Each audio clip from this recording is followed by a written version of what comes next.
Hi, my name is Randy Russell. I'm the shop foreman here at H&N Electric, a brand of Timken Power Systems.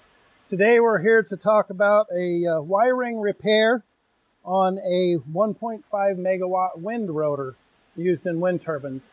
The first thing I'd like to talk about today is what is a wiring. So a wiring is the final piece of the connection in the electrical connection in the back of the rotor. So the electrical connection starts with your leads, comes through to your lead jumper, and into your coil group. From the coil group, it comes through the coil group and out as a phase jumper, and through the next coil group, out to a wiring tab.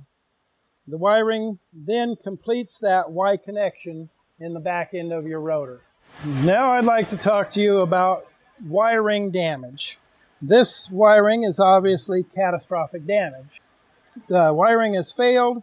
It has damaged the insulation on the coil packs behind the connection and has gone to ground. So this rotor now is an expensive rewind. The cause of these failures is the fact that wind turbines cycle off and on many times during a day. So it causes many cycles of heating and contracting of this materials in this connection, which leads to the cracking at the wiring tabs, which seems to be the weak place in this connection.